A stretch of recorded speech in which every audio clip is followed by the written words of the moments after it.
Bonjour chers amis les internautes, je m'appelle Dakoundé Sephora, coordonnatrice départementale des clubs scolaires La Sentinelle de l'ONG Emergency Africa. Dans le cadre de la campagne Au fil l'égalité de plan international Bénin, la coordination départementale des clubs scolaires La Sentinelle conduit un projet intitulé « Déconstruction des stéréotypes sexistes en milieu d'éducation et d'apprentissage ». Ce projet comporte plusieurs activités. Et ces activités sont regroupées en diverses rubriques. En ce qui concerne la rubrique portant sur l'autonomisation financière des jeunes, nous sommes ici en ce moment pour produire des vidéos tutoriels. Vidéos tutoriels dans le but de former les jeunes filles et les jeunes garçons à l'entrepreneuriat. Ainsi, nous aurons à mettre en ligne 5 vidéos tutoriels.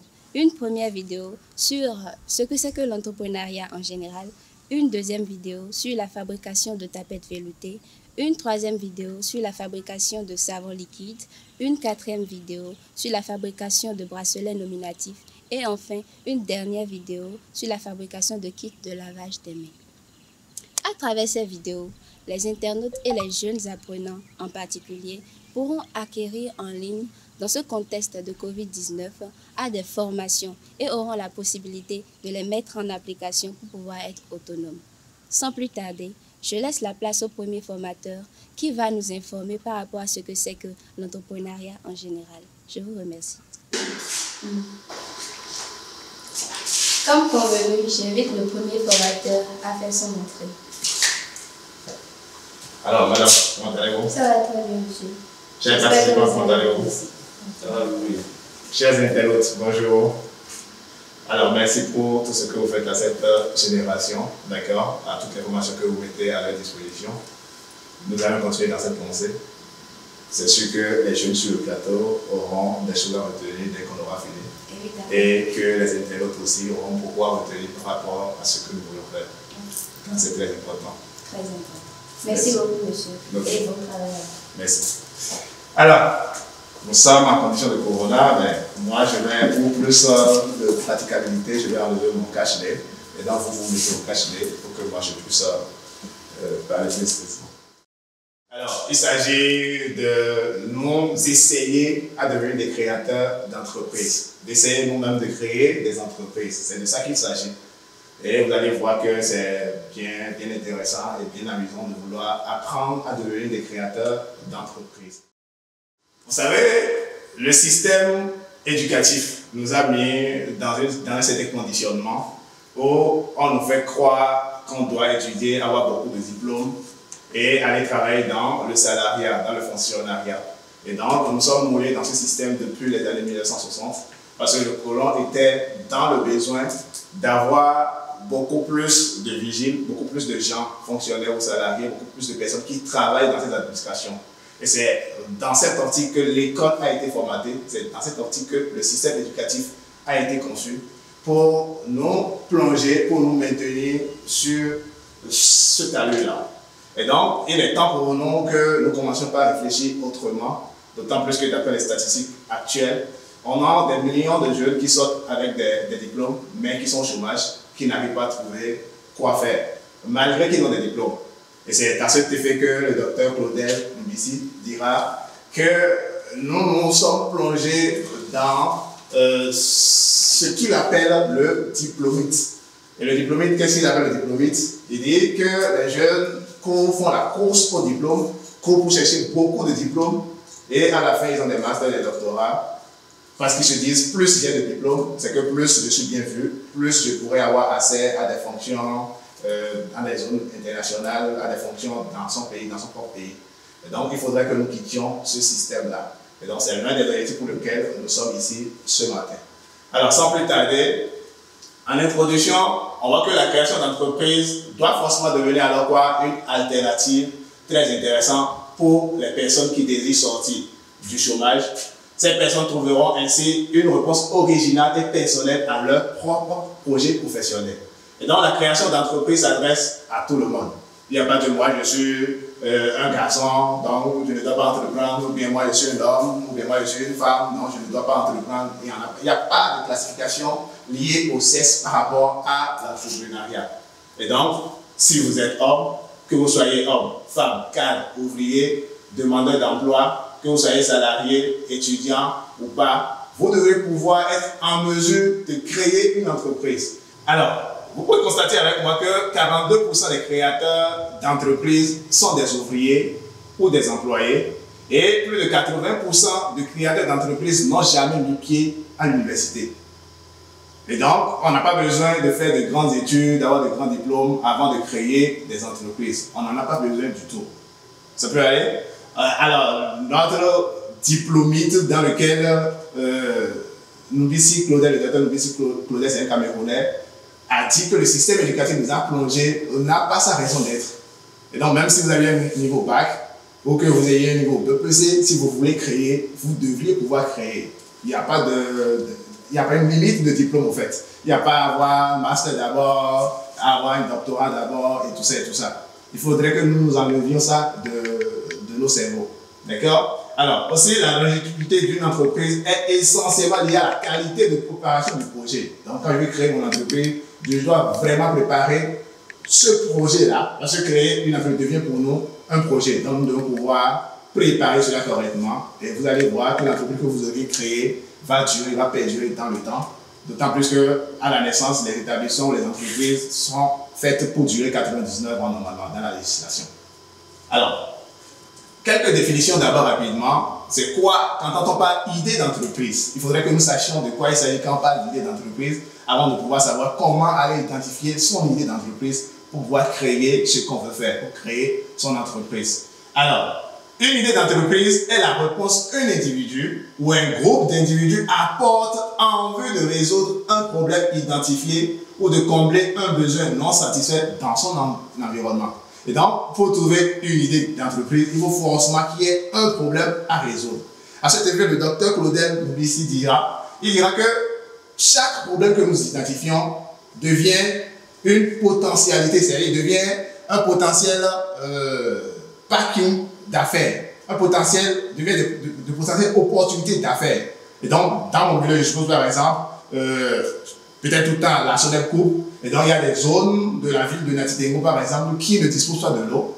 Alors, à cet effet, moi, qu'est-ce que je fais? Ça devient un problème parce que la population va commencer à crier. Ah, on n'a pas de l'eau pour se laver, on n'a pas de l'eau pour boire, on n'a pas ceci, on n'a pas cela. Alors, pour quelqu'un qui veut créer une entreprise déjà, il suffit simplement de faire quoi? De faire un forage ou d'aller chercher de l'eau dans des zones où il y a de l'eau et de le rapporter en ville vers ceux qui n'ont pas de l'eau.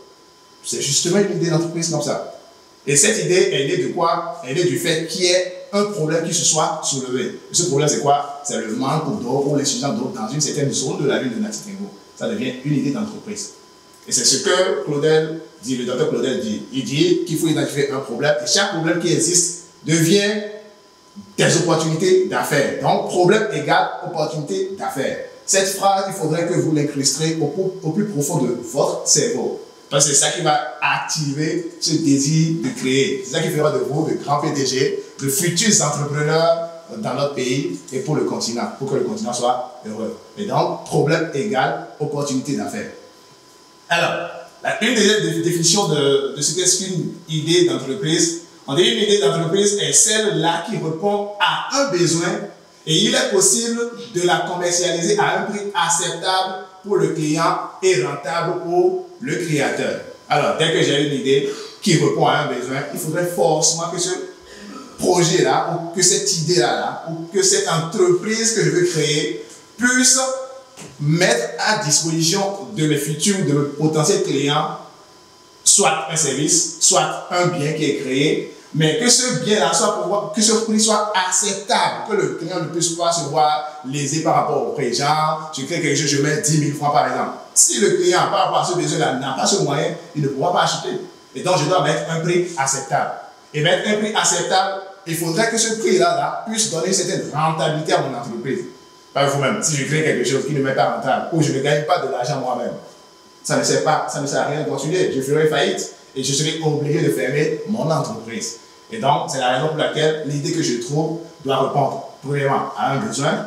Et ce besoin, en voulant le commercialiser, ou bien en voulant répondre à ce besoin, le bien ou le service que je crée doit pouvoir être commercialisable, c'est-à-dire en proposant un prix acceptable pour le client et en étant rentable pour moi qui suis le créateur d'entreprise. Alors, une troisième définition d'idée d'entreprise, on dit une idée d'entreprise est une opportunité d'affaires, un ensemble de conditions favorables et profitables offertes à un moment donné dans un domaine économique, exprimées en termes de besoins dont la satisfaction rapporte un gain pour le jeune entrepreneur, pour celui qui entreprend, pour celui qui crée son entreprise. Alors, à cet effet, généralement, la recherche d'idées, la recherche de l'idée d'un produit ou d'un service servant à la création d'une entreprise peut se faire dans 3 directions. Et donc, pour chercher une idée, pour pouvoir créer mon entreprise, pour devenir créateur d'entreprise, comment chercher mon idée? Comment faire le choix de l'idée qui serait au centre de la création de mon entreprise? Alors, pour faire ce choix, on me dit que je dois considérer 3 directions. Premièrement, la vie quotidienne. La vie quotidienne, c'est-à-dire autour de moi, qu'est-ce que je constate, qu'est-ce qui se passe autour de moi. Ça, c'est la vie quotidienne, c'est ce que je vis, c'est ce dans quoi je suis. Par exemple, ce qu'on vient de dire tout à l'heure autour de l'eau, du manque d'eau, dans la ville de Latitengo par exemple, ou dans des zones de la ville de Latitengo par exemple. Si vous voulez prendre ça comme une idée d'entreprise, ça veut dire que vous l'avez eu comment? Dans votre vie quotidienne. C'est autour de vous, c'est parce que les gens expriment comme problème le fait qu'ils n'ont pas de l'eau ou qu'ils n'ont pas de l'eau potable à disposition.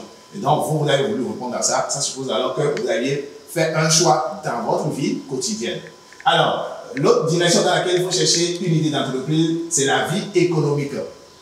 Nous sommes dans un pays, d'accord, alors, qui principalement tisse ses ressources sur la commercialisation du coton, lorsqu'il s'agit du secteur agricole.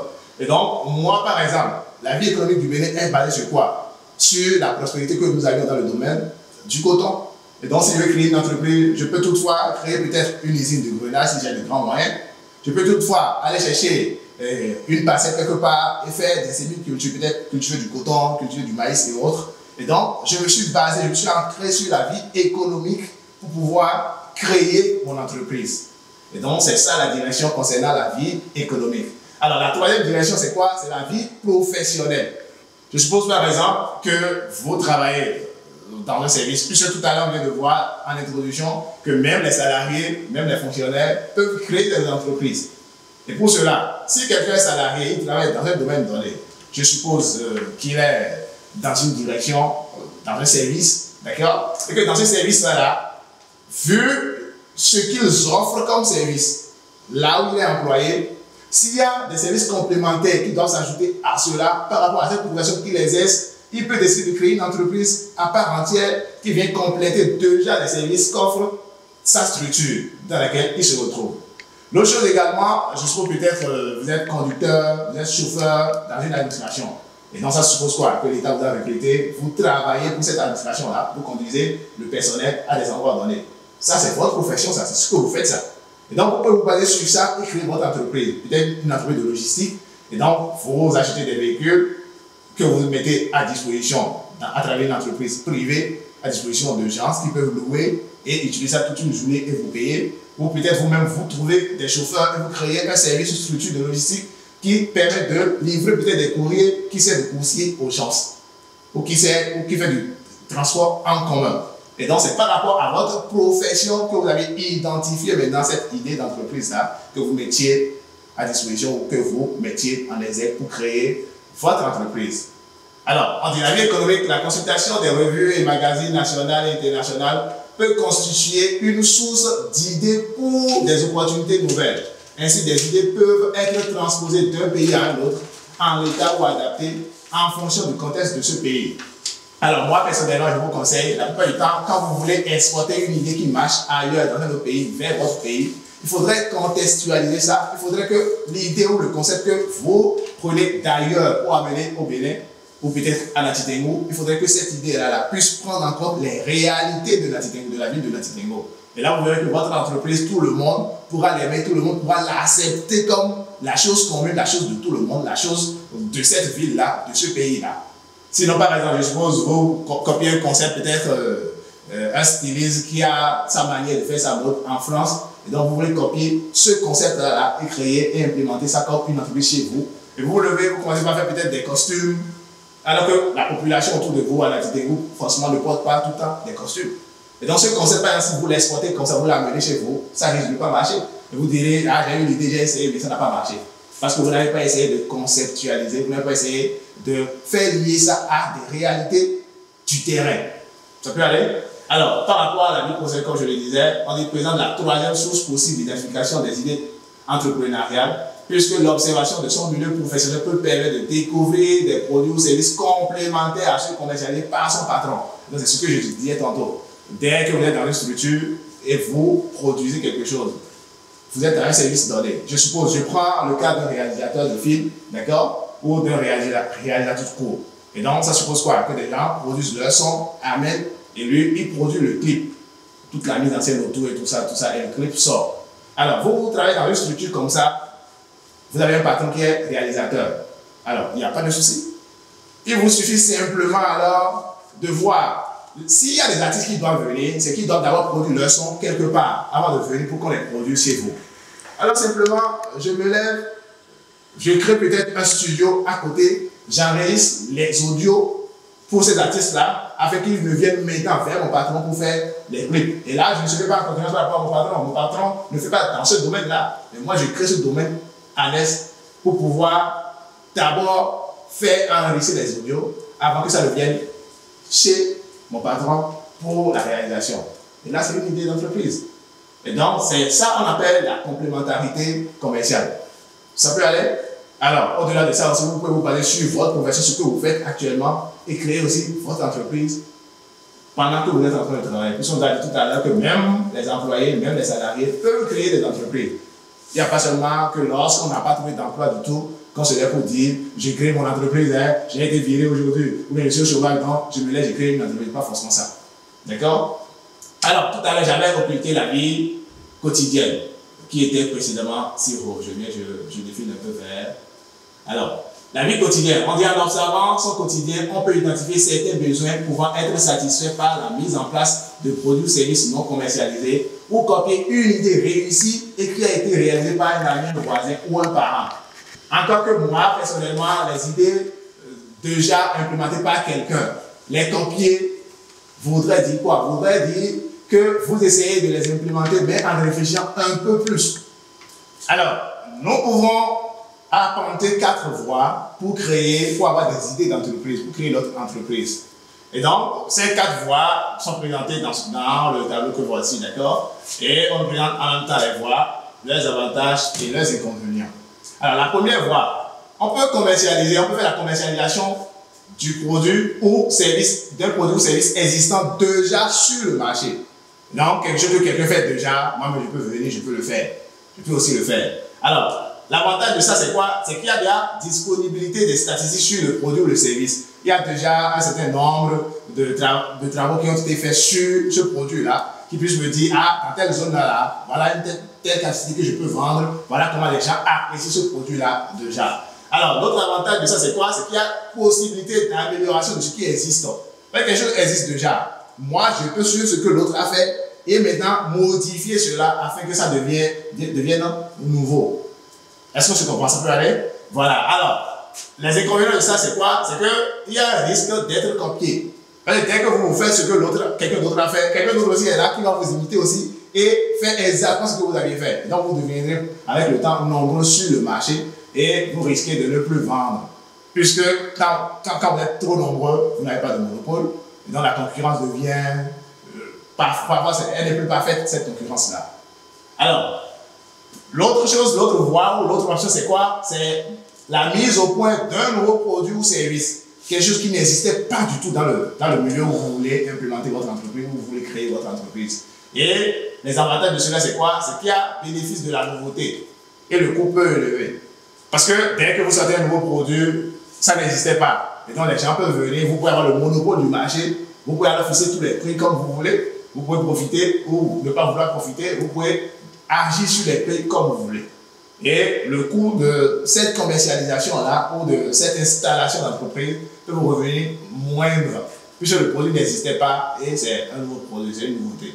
Alors, les inconvénients de cette option, de cette voie, c'est quoi? C'est qu'il y a possibilité d'une mauvaise réaction du marché. Parce que si vous ratez l'étude de marché, si vous n'appréciez pas d'abord les potentiels clients, qu'est-ce qu'ils aiment, qu'est-ce qu'ils n'aiment pas, qu'est-ce qu'ils voudraient, si vous ne faites pas cette appréciation-là, vous risquez d'avoir une mauvaise réaction de ce marché-là, c'est-à-dire de ces clients-là. Ils peuvent ne pas aimer du tout ce que vous êtes en train de faire.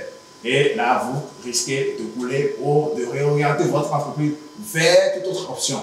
D'accord? Alors, le deuxième inconvénient de ça, c'est quoi? C'est qu'il y a une absence de données chiffrées sur le produit ou le service. Et donc, quand vous décidez de faire une étude de marché, vous ne pouvez pas le faire parce qu'il n'y a pas de données, il n'y a pas de chiffres pour que vous puissiez vous baser là-dessus et prendre des mesures ou voir un peu plus loin dans le temps. Alors, la quatrième voie, vous pouvez acquérir une franchise. Alors, c'est quoi une franchise? Je prends par exemple le cas des McDonald's. C'est souvent aux États-Unis. Je ne sais pas, quand vous suivez les films, vous voyez, les gens vont acheter des hot dogs, des trucs comme ça dans les McDonald's. Et donc, c'est une franchise, ça. Vous pouvez vous lever plus proche de nous, vous pouvez vous lever, aller à l'agence Move et décider de devenir un super marchand par rapport au truc de transfert d'argent, là, Mobile Money ou Move Money. Donc, vous pouvez décider d'aller les voir et vous prenez cette franchise-là. C'est-à-dire, dans la zone, c'est à vous seul que la structure, cette agence-là, reconnaît le droit de commercialiser des produits de façon en gros. Et donc, vous prenez le marché, vous fixez un certain montant, vous payez le montant et il vous livre directement. Et donc, c'est une franchise. Et c'est de ça qu'on parle en parlant d'acquisition d'une franchise. Et ça se passe souvent avec Move et MTN, ça se passe aussi avec Horis, avec la plupart des grandes structures. Vous les voyez, vous dites quel montant il faut verser, vous versez ce montant-là et vous devenez le seul potentiel grossiste en attendant que quelqu'un d'autre ne revienne sur ou bien ne vienne sur le marché. Ça peut aller. Et donc, c'est ça une acquisition d'une franchise. Alors, vous-même, vous pouvez créer vos propres franchises. Hein. En France, il y a ce qu'on appelle les KCF. Ils font des poulets frites façon là. Et donc, c'est une franchise, c'est une marque déposée. Et ils peuvent le revendre à quelqu'un qui va sur le terrain aller implémenter, aller créer son restaurant, mais en respectant la forme de KCF là, qui existe en France, en respectant cette forme-là. Et donc, on lui dit comment le restaurant, comment le bâtiment doit être, quelle couleur le bâtiment doit être, et tout doit être exactement à cette couleur-là. Et on lui cède la franchise et monnayant une certaine ressource financière. Alors, les avantages de ça, c'est quoi? C'est que l'avantage de l'expérience et de la notoriété du franchisseur. Alors, celui chez qui vous avez acheté ça, lui, il existe déjà depuis longtemps. Et donc, vous profitez de cette expérience-là, vous profitez de cette valeur qu'il a sur le marché. Quand je prends l'agence Move MTN dont je parlais tout à l'heure, si vous voulez acquérir la franchise des Mobile Money ou des transferts d'argent en tant que super marchand, vous les voyez. Et donc, comme ils existent déjà, tout le monde connaît déjà qu'on peut envoyer de l'argent par Mobile Money, qu'on peut envoyer de l'argent par Move Money. Et donc, même si vous allez vers eux, que vous achetez cette franchise-là, vous n'aurez pas du mal à orienter les clients vers vous, à chercher des clients. C'est un avantage. Alors, l'autre avantage, c'est que vous gagnez du temps. Parce que quand on crée une entreprise en même temps, ça ne prend pas en même temps pour que vous ayez de gros revenus. Parfois, vous pouvez faire 1 an, 2 ans, avant que ça ne devienne réellement rentable. Lorsque c'est une franchise, vous n'avez plus besoin de prendre du temps jusqu'à ce que ça prenne. C'est que tout le monde connaît déjà le produit, connaît déjà ça quelque part, et automatiquement, les gens commencent à venir et ça peut prendre. Donc, vous gagnez du temps. Alors, la mise en place aussi est rapide. On n'a pas besoin de dire, bon, je vais aller construire d'abord un bâtiment, je vais aller construire, je vais réfléchir, quelle est la forme que je vais donner à ça, quelle couleur je dois mettre, quel logo. Non, non, non. La mise en place est rapide parce que automatiquement, la franchise que vous acquérez, ils ont déjà leur logo, ils ont déjà leur couleur, ils ont déjà la forme de leur bâtiment, les familles, tout. Donc, vous prenez seulement, vous mettez sur votre bâtiment et le tour va jouer. Donc, voilà les avantages de la troisième voie plutôt. Parce que je disais tantôt la quatrième voie. C'est la troisième voie pour pouvoir identifier des idées d'entreprise. Et ce sont les avantages, ça. Le dernier avantage, c'est la mise en place rapide de votre entreprise. Vous n'avez plus besoin de prendre du temps avant de le faire. Alors, comme toute chose, il y a toujours des inconvénients. Alors, les impacts ou les inconvénients, c'est quoi? C'est que vous avez une dépendance vis-à-vis du franchisseur. Vous ne pouvez pas augmenter le prix, vous ne pouvez pas aller vous approvisionner ailleurs. C'est forcément chez lui que vous devez vous approvisionner. Et ce sont les prix qu'il fixe que vous devez fixer. Même si la localisation de votre entreprise vous oblige à augmenter d'autres coûts, vous ne pouvez pas le faire. C'est une franchise que vous aviez achetée. C'est lui qui vous dit augmentez ou n'augmentez pas. Et donc, c'est l'un des inconvénients, ça. Après ça, il y a la possibilité du rejet de la franchise par le marché. Parce que les gens peuvent avoir des rumeurs par rapport à cette franchise-là. Ils commencent pas à dire non, les produits de telle chose, de telle structure, de telle alliance ne sont pas bonnes, ne sont pas bons plutôt. Ces produits ne sont pas adéquats, ne sont pas ci, ne sont pas ça. Et dans ces rumeurs-là, vous pourrez le marché également. D'autant plus que la franchise existait déjà, vous ne pouvez pas corriger ça. Parce que c'est des choses qui existent déjà. Ça peut aller? Alors, le troisième inconvénient, c'est que les coûts élevés, droits d'entrée, royalties et autres et autres. Parce que quand vous devez acheter, acquérir une franchise, c'est le montant qu'on vous dit. On peut vous dire que notre franchise, c'est à partir de 1 500 000, c'est à partir de 3 millions, c'est à partir de 2 milliards. Et donc là, vous êtes obligé de payer. Vous payez ça avant d'avoir la franchise, avant de commencer par faire comme eux. Et donc, le coût peut être élevé. D'accord? Voilà. Alors, enfin, la quatrième voie pour trouver des idées d'entreprise, pour créer son entreprise, c'est la reprise d'une entreprise. Je trouve qu'il y avait une entreprise qui existait déjà, mais qui a fermé parce que ça n'a pas pu tenir. Et donc, vous reprenez cette entreprise-là exactement. Quand vous prenez, quand nous suivons nos cours d'histoire, géographie, le Bénin avait une société sucrière, les 3 S de Savait, société sucrière de Savait. Cette société a fermé. Et donc, quelqu'un peut se lever dans cette zone-là et créer exactement, ou reprendre cette entreprise-là, reprendre ça là où c'était déposé. Ou soit, vous-même, vous allez acheter une entreprise qui se meurt. Je veux que quelqu'un a son bar-restaurant et il n'a plus de clientèle. Et vous avez d'autres options, d'autres idées dans la tête. Vous pouvez aller acheter ce bar-restaurant-là et venir maintenant implémenter en introduisant vos propres manières de faire, vos propres habitudes, vos propres idées pour que ça prenne. D'accord? Alors, les avantages de l'association d'une reprise d'entreprise, c'est qu'il y a gain du temps, il y a activité déjà opérationnelle, parce que il a déjà, si je prends le cas du restaurant dont je parle, il a déjà installé son restaurant, ça existe déjà, le personnel est déjà là, le matériel est là, tout est déjà là. Et donc, vous n'avez plus besoin de prendre du temps avant de lancer la partie opérationnelle de votre entreprise. Alors, les inconvénients, c'est qu'il y a un risque de changement des attitudes des partenaires. Parce que lorsque vous achetez une nouvelle entreprise, ou vous achetez une entreprise qui existe déjà chez quelqu'un d'autre, les banquiers peuvent décider de vous lâcher. Parce qu'ils supposent que l'autre n'a pas bien géré, c'est ci ou c'est ça, ils peuvent vous lâcher. D'accord? C'est-à-dire tout autre partenaire, les autres partenaires peuvent vous lâcher, peuvent ne plus être d'accord avec la manière de faire. D'accord? Et donc, risque de changement des attitudes des partenaires, banquiers, fournisseurs, clients.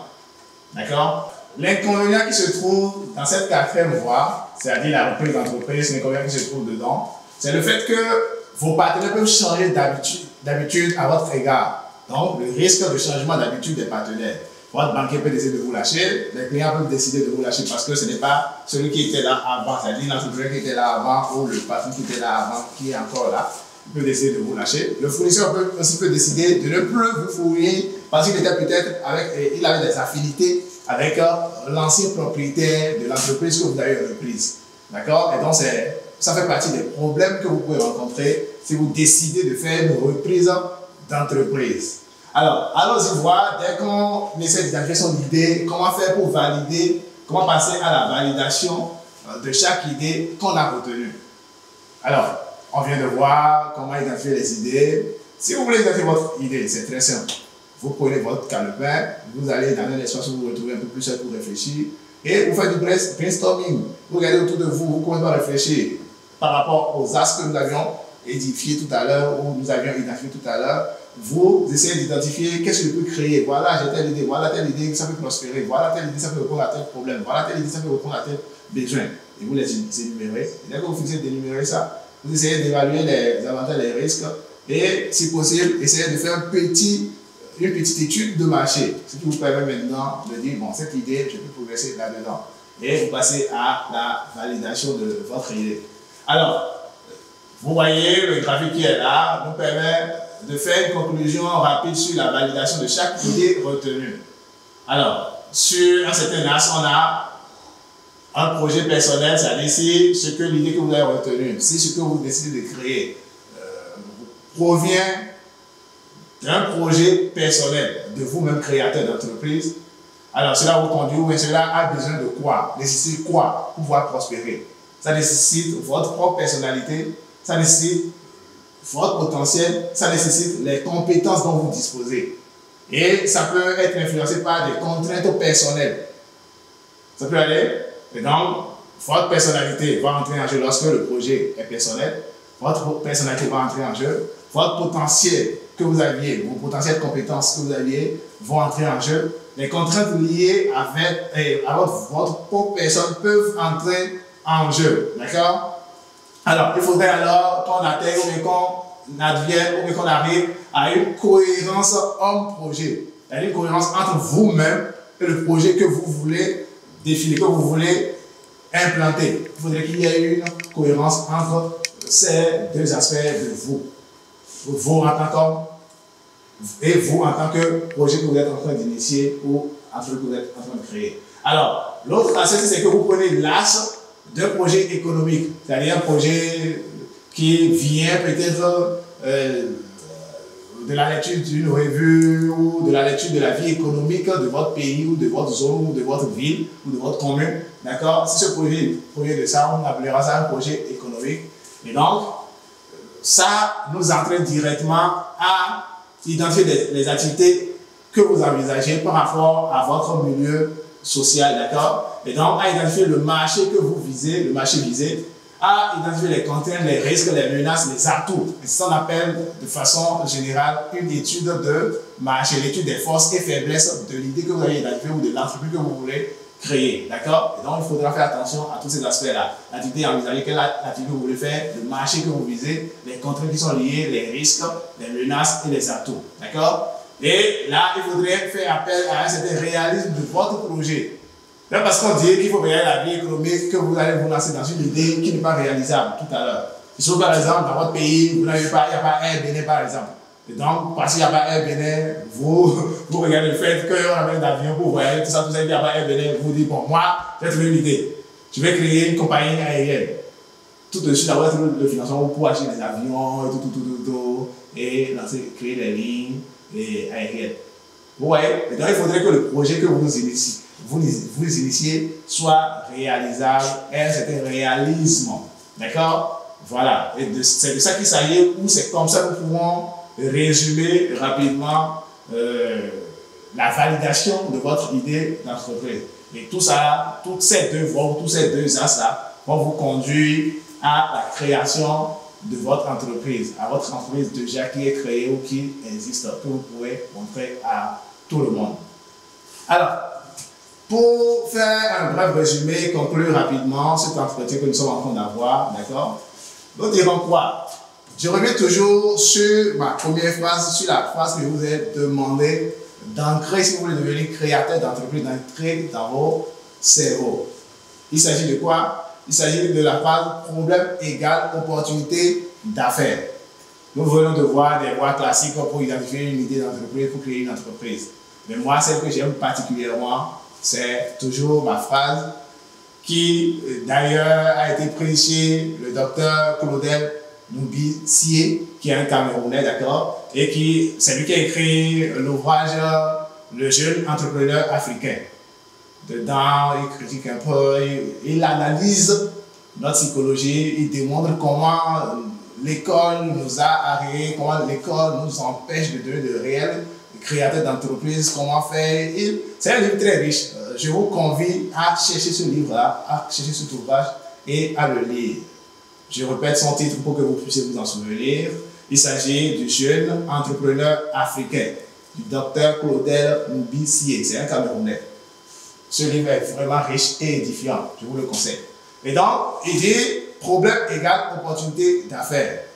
Et cela se rattache un peu à la voie de la vie économique. Et de la vie quotidienne plutôt. Toutes mes excuses, ça se rattache à la voie de la vie quotidienne. Et donc, autour de vous, un problème identifié égale une opportunité d'affaires. Quand vous réfléchissez comme ça, vous allez voir que vous allez commencer à créer de petits établissements, de petites entreprises rapidement pour pouvoir vous installer, pour pouvoir devenir autonome.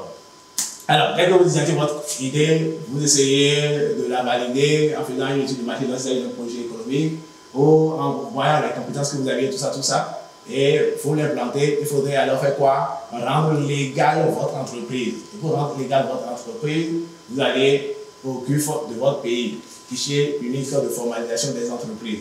Encore que vous payez avec l'évolution du numérique, même en ligne, vous pouvez enregistrer votre entreprise et avoir votre registre de commerce et avoir votre numéro. Il fut automatiquement en ligne. Et donc, il n'y a plus rien qui vous empêche de pouvoir créer des entreprises, de pouvoir créer. Alors, pour de jeunes apprenants, pour une certaine jeunesse, d'accord, qui manque d'expérience, ce que moi, personnellement, je vais vous recommander, c'est quoi? C'est déjà d'essayer d'acquérir le maximum de compétences. Et les compétences s'acquièrent comment? Il vous faudrait déjà soit travailler pour quelqu'un, soit de regarder quelqu'un faire. Et c'est à cet effet que je vous envoie vers l'ouvrage très populaire de Robert Kiyosaki, Père pauvre, Père riche. Ça vous édifiera. Le personnage de cet ouvrage, qui n'est rien d'autre que l'auteur lui-même, d'accord?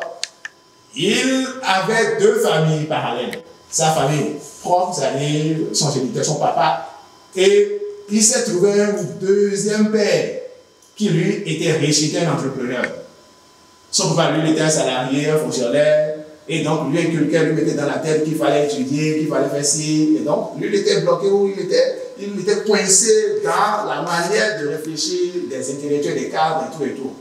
Tandis que son nouveau papa qui s'est découvert, lui, il était un entrepreneur aguerri et qu'il était même d'ailleurs riche. Et donc c'est lui qui essaie de lui inculquer qu'il fallait d'abord travailler, acquérir la connaissance, acquérir des compétences avant de vouloir penser créer toute autre entreprise. Et ce père a été comme un mentor pour lui, l'a édifié, si bien qu'il est devenu extrêmement riche. Et donc si vous-même vous voulez créer des entreprises, je ne vais pas être niveau pour dire, moi-même là, je vais créer des entreprises, parce que j'ai le diplôme, je n'ai pas d'emploi. Non, il faut aller apprendre. Et donc il faudrait que cette jeunesse cesse de réfléchir de façon obscure en se disant, quand il y a une opportunité, on les appelle tout à l'heure, est-ce qu'il y a de l'argent dedans? Quand il y a telle opportunité, est-ce qu'il y a de l'argent dedans? Il faut cesser, il faut se formater, il faut cesser de réfléchir comme ça. Il faut essayer de voir, quand on m'appelle pour quelque chose, pour cette opportunité-là, qu'est-ce que je peux acquérir comme compétence, comme expérience, pour que plus tard je puisse moi-même aller l'implémenter pour pouvoir créer ma propre structure.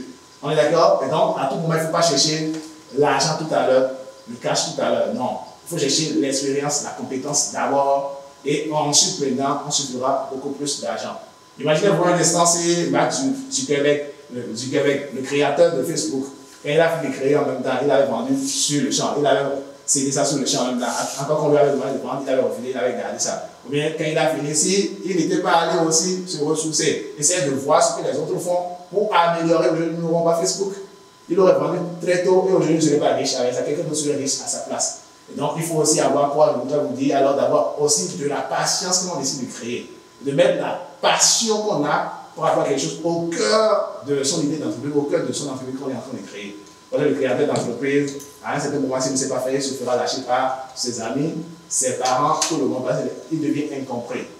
Pourquoi tu passes tout ton temps, au lieu de venir t'amuser avec nous le samedi, le dimanche, pourquoi tu passes tout ton temps à ton entreprise? Pourquoi tu passes tout ton temps à te voir, à faire ci, à faire ça? Alors qu'il veut faire prospérer son idée et devenir un réel chef d'entreprise. Donc, de 1, aller acquérir la compétence, la connaissance, l'expérience d'abord.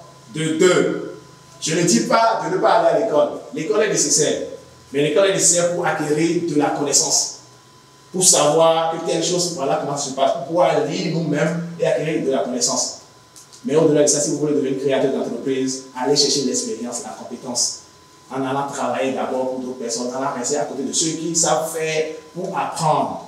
Et donc, à cet effet, vous devrez, quelle que soit vos familles, identifier des mentors, identifier des gens qui ont déjà réussi dans le domaine dans lequel vous voulez vous lancer.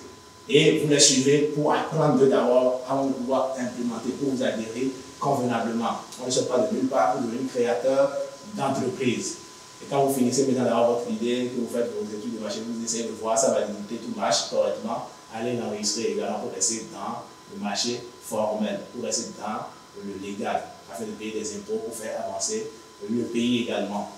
Alors, chers jeunes, je vous invite à créer des entreprises pour que demain on n'ait plus des diplômés sans emploi, qu'on n'ait plus des diplômés qui ont des doctorats mais qui ne savent réellement rien faire. Le système éducatif aujourd'hui doit être revu si nous voulons vraiment évoluer. Et l'autre chose également, je vous convie en tant que jeune à utiliser vos congés, vos vacances, à aller apprendre quelque chose. Parce qu'on vient de voir tout à l'heure que 42% des créateurs d'entreprises sont des gens qui n'ont pas réellement, c'est-à-dire qui n'ont pas un réel niveau comme ça, qui sont des gens, soit des artisans, des gens qui font des trucs pratiques. Alors, pour terminer, avant qu'il y ait des questions à poser, je crois au début, je ne m'étais pas correctement présenté. Je suis Zimosser Omaric, je suis communicateur, je suis aussi financier comptable de par ma formation. Et donc je suis comptable dans cette structure. Mais cela ne m'empêche pas aussi de me percer ou d'essayer de me retrouver un peu dans l'entrepreneuriat. Et de convier les jeunes aussi à l'entrepreneuriat, de coacher, de donner des conseils à d'autres personnes qui veulent créer aussi des entreprises. Donc voilà un peu qui je suis et j'attends s'il y a une ou deux questions rapidement pour qu'on puisse laisser la place à plus de la pratique. Parce qu'il faudrait que l'Afrique commence par éviter beaucoup de théories pour plus de pratique. Et donc je vais prendre juste une question là. Si vous avez d'autres questions, vous pouvez les laisser en commentaire sur la chaîne YouTube de l'ONG qui est intitulée ONG Emergency Africa sur YouTube. Vous laissez vos commentaires, je pourrai passer répondre à vos commentaires. D'accord? Et donc, s'il y a une question, une ou deux, et on passe à la pratique. Oui. Ma question est celle-ci. Après avoir créé l'entreprise, comment vendre le produit pour avoir un bénéfice réel? Par rapport à votre question qui est de savoir comment vendre lorsqu'on a fini de créer, déjà, d'après ce qu'on a dit tout à l'heure, votre entreprise peut ne pas être une entreprise commerciale, c'est-à-dire qui vend quelque chose. Ça peut être une entreprise qui produit et qui fournit d'autres entreprises. D'accord? C'est-à-dire, c'est commercial, ça vend des produits, mais ça ne vend pas des produits comme une entreprise commerciale. Parce qu'il y a une sédimentation des entreprises. Peut-être qu'on reviendra dans une prochaine vidéo sur les types d'entreprises, d'accord? Et un peu plus sur l'enrichissement. Donc, si vous allez en niveau, vous pouvez voir comment on enrichit les entreprises. Alors, pour ce qui est de la vente aussi, il faut avoir fait du marketing. Soit vous avez fait du marketing à l'université et que vous avez fait des stages de la pratique un peu. Soit vous n'avez même pas fait du tout de marketing, mais vous aviez servi en tant que vendeur auprès de quelqu'un. Ce qui vous permet de savoir, quand il veut vendre, voilà comment ça se passe. Et voilà comment rapidement faire la prospection, trouver des clients, de nouveaux clients et tout ça, pour pouvoir mieux vendre. Et donc, vendre déjà, c'est aussi simple. Quand vous avez voulu créer, on a parlé tout à l'heure quelque part, des contraintes liées, c'est-à-dire de voir les avantages, les atouts, les risques et tout ça. Tout ça se fait dans ce qu'on appelle l'étude de marché. Et c'est cette étude de marché là qui vous permet de savoir les clients sont disposés à acheter à tel prix ou pas. D'accord? Tout à l'heure, quand on définissait même les idées d'entreprise, on a parlé de quoi? On a dit que l'idée doit être en adéquation avec le prix qui doit être acceptable au client et la recherche de rentabilité pour le créateur.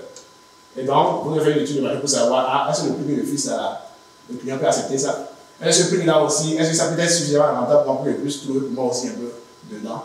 Et donc, vous devez faire cette étude-là déjà, qui vous permet de savoir, je peux vendre à tel prix. Et on devrait ça maintenant, vous faites une prospection, un marketing poussé pour pouvoir savoir qui peut acheter, qui ne peut pas acheter, qui je peux aller voir, que je peux ajouter de façon complémentaire pour mieux vendre. Pour ça, vous allez voir ce qu'on appelle les techniques de vente et accueil en entreprise. C'est aussi un cours que je donne dans une des universités dont j'étais le nom, ou plutôt dans une école professionnelle dont j'étais le nom. D'accord? Personne ne ferait pas de la publicité gratuite et urgence. Ça peut aller. Et donc voilà, pour mieux vendre, vous pouvez faire un peu de marketing, de la publicité autour, de la prospection, étudier d'abord le marché avant même d'implémenter votre entreprise, d'accord? Et le tour est joué. Je vais demander à la coordinatrice s'il y a possibilité peut-être de revenir une autre fois là-dessus pour que ça s'arrête.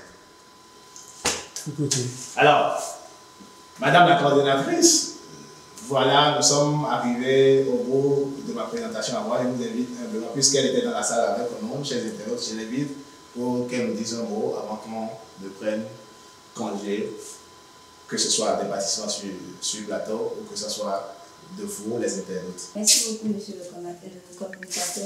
Je vous remercie pour votre communication. Et j'espère que nos jeunes sur le plateau ainsi que ceux qui sont sur l'Internet nous ont suivis attentivement, ils ont suivi cette communication et qu'ils pourront en tirer profit. Et je pense qu'ils pourront laisser beaucoup de commentaires sur notre chaîne YouTube ONG Emergency Africa. J'exhorte tout un chacun de vous à suivre les vidéos qui vont suivre cette vidéo-là, qui présentent des formations pratiques sur l'entrepreneuriat. Ces vidéos pourront vous permettre d'ériger vos propres entreprises. Je remercie enfin Plan International Bénin. Je remercie les clubs scolaires La Sentinelle de l'ONG Emergency Africa pour cette opportunité qu'ils offrent aux jeunes. Et j'espère que vous pourrez en tirer bon profit de tout cela. Je vous remercie.